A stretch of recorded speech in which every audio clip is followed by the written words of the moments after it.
প্রিয় ছাত্রছাত্রীরা, আজকের পর্বে আলোচনা করব তোমাদের দ্বাদশ শ্রেণী থার্ড সেমিস্টারের সংস্কৃত বিষয়, যেটি রয়েছে রাজবাহন চরিতম। তো এখান থেকে এই রাজবাহন চরিতমের প্রত্যেকটা লাইন ধরে তোমাদের কিন্তু এই অধ্যায়টি মানে সহ অর্থ সহ সম্পূর্ণ আলোচনা করা হয়েছে। তোমরা যারা এখন এটি বুঝতে পারোনি বা যারা দেখোনি, অবশ্যই এই ভিডিও ডেসক্রিপশন বক্সে তার লিঙ্ক দেওয়া থাকবে, তোমরা সেখান থেকে দেখে নেবে। এছাড়াও প্লেলিস্টে যাও, সেখানে পরপর অধ্যায় ধরে ধরে কিন্তু আলোচনা করা রয়েছে। তো রাজবাহন চরিতম, তার রচয়িতা মহাকবি দণ্ডী। এটি অধ্যায় হচ্ছে প্রথম উচ্ছ্বাস, এবং এই রাজবাহন চরিতমের যে উৎস গ্রন্থ রয়েছে সেটি হবে দশ কুমার চরিতম।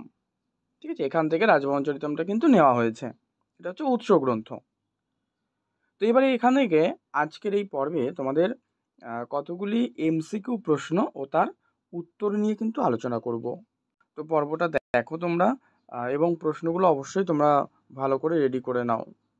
তো দেখো এই প্রশ্নগুলো তোমরা পারছো কি না, যারা অলরেডি এই রাজবাহন চরিতম গল্পাংশটা কিন্তু পড়ে ফেলেছো তাদের জন্য।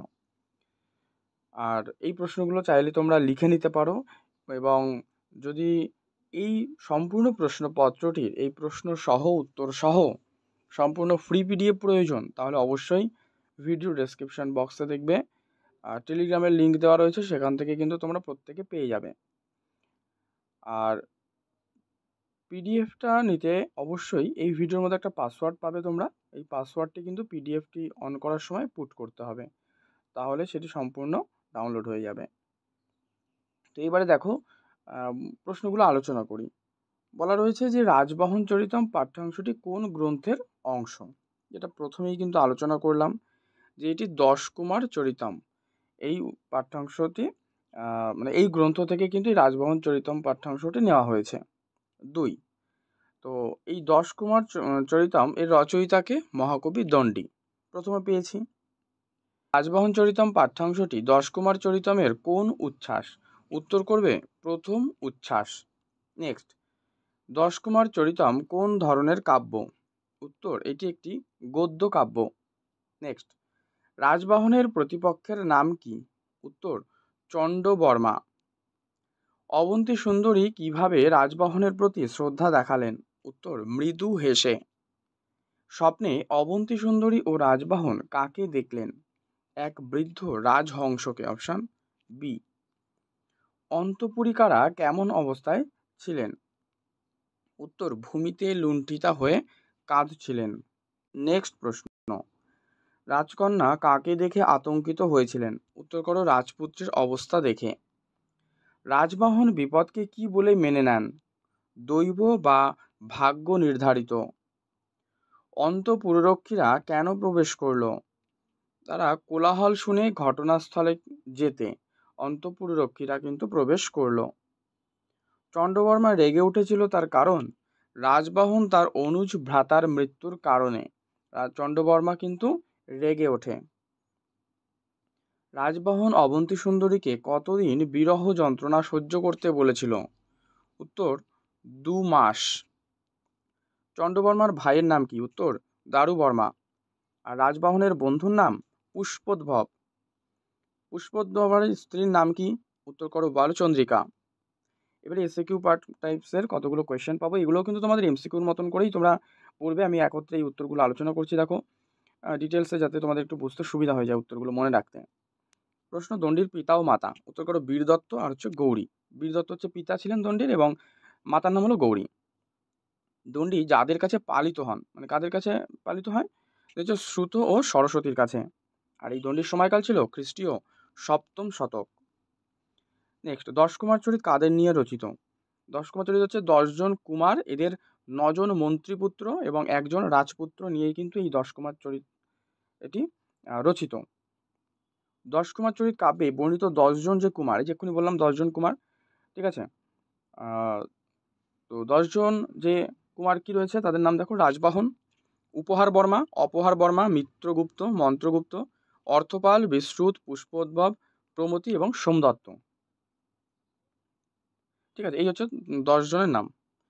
এটা ভালো করে অবশ্যই মনে রাখবে, কারণ এখান থেকে অপশানে কিন্তু তোমাদের দিয়ে দেবে। একজনের নাম অবশ্যই উত্তরে থাকবে যে এর মধ্যে কোনটি দশ কুমার চরিত কাব্যে বর্ণিত 10 জন কুমারের মধ্যে একজন। ঠিক আছে। নেক্সট, শ্রুতা ত ভুবন বৃত্তান্ত উত্তমাঙ্গনা বিস্ময় বিকশিতাক্ষী ইদম ভাসত। অর্থাৎ এই যে উত্তমাঙ্গনা বলতে এখানে কাকে বোঝানো হয়েছে? ছোট্ট একটা উত্তর, কিন্তু অনেকটা বড় করে লিখেছি, তোমাদের বোঝার সুবিধা ভালো করে বুঝে নাও। দেখো উত্তর হচ্ছে অবন্তী সুন্দরীকে এই উত্তমাঙ্গনা বলা হচ্ছে।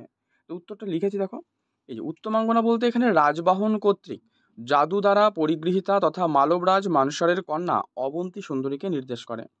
তোমরা সম্পূর্ণ উত্তরটা মনে রাখবে ডিটেলসে, আর যদি তাও মনে না থাকে তাহলে শুধু অবন্তী সুন্দরী, উত্তমাঙ্গনা বলতে অবন্তী সুন্দরীর কথা বলা হয়েছে, এটুকু মনে রাখলেও চলবে। নেক্সট, রাজপুত্রের নাম কি ছিল? রাজবাহন। রাজবাহনের যে পিতা তিনি হচ্ছেন রাজহংস, মগধের রাজা রাজহংস। রাজবাহন চরিতম গদ্যাংশের উৎস 10 কুমার চরিত। আর 10 কুমার চরিতের কোন অধ্যায় থেকে রাজবাহন চরিতম পাঠ্যাংশটি গৃহীত প্রথম উচ্ছ্বাস, এটা আগে আলোচনা করলাম। আর এই রচয়িতা হচ্ছে মহাকবি দণ্ডী। যদি বলে এই দণ্ডির 10 কুমার চরিতম কোন দেবতার স্তুতি করা হয়েছে, এখানে কিন্তু শ্রী বিষ্ণুর স্তুতি করা হয়েছে। ঠিক আছে। আর মগধের রাজধানী কি? পুষ্পপুরী এখানে। ঠিক আছে, মগধের রাজধানী হচ্ছে পুষ্পপুরী। পক্কম ইদানিং তৎপদ পরিচর্যা ফলং, এই উক্তিটির বক্তা হচ্ছে অবন্তী সুন্দরী। তমোপহ কথার অর্থ কি? কথা হচ্ছে অন্ধকার নাশক, কিন্তু এখানে অর্থ হবে হচ্ছে অজ্ঞানতা নাশক। ঠিক আছে। এই তমোপহ এর যে অর্থ সেটা হচ্ছে অন্ধকার নাশক, কিন্তু এই পাঠ্যাংশের ক্ষেত্রে যে অর্থ সেটা হবে কিন্তু অজ্ঞানতা নাশক। নেক্সট, অবন্তী সুন্দরী এবং রাজবাহন ঘুম ভেঙে কি দেখলেন? তারা দেখলেন যে তারা যে রাজবাহনের যে পা দুটি তার উপর শিকলে বাঁধা আছে। কে ভূত ভবিষ্যৎ চিন্তা না করে উচ্চস্বরে কেঁদে উঠলেন? অবন্তী সুন্দরী তথা রাজকন্যা। ঠিক আছে। কে কেঁদে উঠলেন? অবন্তী সুন্দরী, বা রাজকন্যা লিখলেও চলবে। অপশন যেটা থাকবে তোমরা সেটা করবে। কখন অন্তপুরের সকলে রাজকন্যার ঘরের দিকে ছুটল?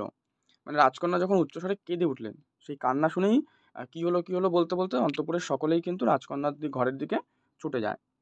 তো প্রশ্ন হচ্ছে চন্দ্রবর্মা কে ছিল? এই চন্দ্রবর্মা মনে রাখবে মালবরাজ মনসারের ভগিনীর পুত্র, হচ্ছে চন্দ্রবর্মা। আর তার ভাইয়ের নাম কি? দারুবর্মা। এই দারুবর্মাকে হত্যা করেছিল কিন্তু স্বামী পুষ্পোদ্ভব। ঠিক আছে, বালচন্দ্রিকার স্বামী পুষ্পোদ্ভব। পক্ষ শব্দের প্রত্যয়। পক্ষ শব্দের প্রকৃতি প্রত্যয় লিখবে পদ যুক্ত, এবং এখানে পদ হলো ধাতু যেটা ক্রিয়ামূল, আর ইক্তটা হচ্ছে ইক্ত প্রত্যয়। পূর্বজন্মের নাম কি ছিল? সাম্বর যজ্ঞবতী। কুলপাংশনী শব্দের অর্থ কুল কলঙ্কিনী। রাজবাহনের একজন বন্ধুর নাম পুষ্পোদ্ভব। মূর্খ পুরবাসীরা নানারূপ প্রতারণায় বশীভূত হয়ে কার উপর মিথ্যা দেবত্ব আরোপ করেছে? সেটা হচ্ছে রাজবাহনের উপর। এই যে চন্দ্রবর্মা আর কি কি বিশেষণে বিশেষায়িত হয়েছে? তিনি হচ্ছে রূপদর্বিত, কলাবিদ্যা অভিমানী, প্রতারক, গোপনে পাপাচারী, চপল স্বভাব ও নিজেকে ব্রাহ্মণ বলে পরিচয় দেওয়া মিথ্যাবাদী। ঠিক আছে, এটা মনে রাখবে। নেক্সট, পা বাঁধা অবস্থায় রাজভবনে কে দেখে মানে রাজভবনকে দেখে অবন্তী সুন্দরী চিৎকার করেছিল কেন? কারণ সাহায্যের আশায়। এরপরে দিয়েছে প্রত্যয় নির্ণয় শ্রুতা, শ্রুযোগ তাচ প্রত্যয়। আর দ্বৈত শব্দের প্রত্যয় হবে দয়যুক্ত বা দৈযুক্ত। ঠিক আছে। বালচন্দ্রিকা কে ছিলেন এবং তার স্বামীকে? বালচন্দ্রিকা হচ্ছেন উজ্জয়িনী নগরের এক বণিকের পরম রূপবতী কন্যা, যে কিনা তার রূপেই আকৃষ্ট হয়ে চন্দ্রবর্মার যে ভাই দারুবর্মা তাকে কিন্তু পাওয়ার চেষ্টা করে, এবং পুষ্পোদ্ভব কৌশলে তাকে কিন্তু হত্যা করে সেই বালচন্দ্রিকাকে বিবাহ করে। সুতরাং বালচন্দ্রিকার যে স্বামী সে হলেন দশকুমারের অন্যতম পুষ্পোদ্ভব। ঠিক আছে। রাজবাহনের চরণ দুটি রৌপ্য শৃঙ্খলে আবদ্ধ এই বিষয়কে কিভাবে তুলনা করা হয়েছে? চন্দ্র যেন পদদয়কে পদ্ম ভেবে কিরণরূপে রজ্জু দিয়ে বেঁধে রেখেছে। নেক্সট, দেখো এগুলো গল্পের ছলে এই প্রশ্নের উত্তরগুলো মনে রাখলে কিন্তু এমসিকিউ উত্তর করা সহজ হবে। বলছি রাজবাহনকে দেখে চন্দ্রবর্মা কী করেছিল? চন্দ্রবর্মা কিন্তু এখানে ভীষণ ভ্রুকুটিতে ললাট বিকৃত করে, মানে ললাট বলতে কপাল, কৃষ্ণবর্ণ লৌহদণ্ডের মতো কর্কশ বাহুদণ্ড দিয়ে, অর্থাৎ কি হাত দিয়ে রাজকুমারের যে পদ্ম ও চক্ররেখাঙ্কিত করকমলটি ধরে সজোরে আকর্ষণ করে। চন্দ্রবর্মা কি বলে রাজবাহনকে ভর্ৎসনা করেছিল? ওই যে দুশ্চরিত্রা কুলটা নারী, ঠিক আছে, অবন্তী সুন্দরী আজই স্বামীর মস্তক ভেদ করে শুল উদ্গত হতে দেখুক, এই বলে ভর্ৎসনা করতে করতে তাকে টেনে নিয়ে যায়। যখন রাজকন্যা উচ্চস্বরে চিৎকার করে উঠলো তখন কি ঘটলো? তখন ওই যে সেই মানে তখন যে সমস্ত অন্তঃপুররক্ষী পুরুষ কনান্তপুরে প্রবেশ করতে পারতো না, তারাও কিন্তু কৌতূহল হয়ে সে প্রবেশ করে রাজবাহনকে সেই শৃঙ্খলিত অবস্থায় দেখে তৎক্ষণাৎ চন্দ্রবর্মাকে কিন্তু জানায়। ঠিক আছে, এরকম অবস্থায়। এরপরে এগুলো একটু ডিটেলসে লেখা আছে, যে সুপ্তায়িত তয় স্বপ্নে তারা কি স্বপ্ন দেখেছিল। এখানে হচ্ছে কুমার রাজভবন আর অবন্তী সুন্দরী মিলিত হয়ে সুখালাপ করতে করতে নিদ্রাচ্ছন্ন হয়ে স্বপ্ন দেখেন যে মৃণাল তন্তু দিয়ে পা দুটি বাঁধা অবস্থায় একটি বৃদ্ধ রাজহাঁস। ঠিক আছে, এরপরেরগুলো আমি আর আলোচনা করছি না, 3টে প্রশ্ন রয়েছে, এগুলো দেখে নাও। বা তোমরা যে পিডিএফ সংগ্রহ করবে সেখানে এই প্রশ্নগুলো কিন্তু সমস্তটাই পেয়ে যাবে। তো এই হচ্ছে তোমাদের প্রশ্নপত্রগুলো আলোচনা করলাম। অবশ্যই প্রশ্নটা ভালো করে প্র্যাকটিস করে নিও।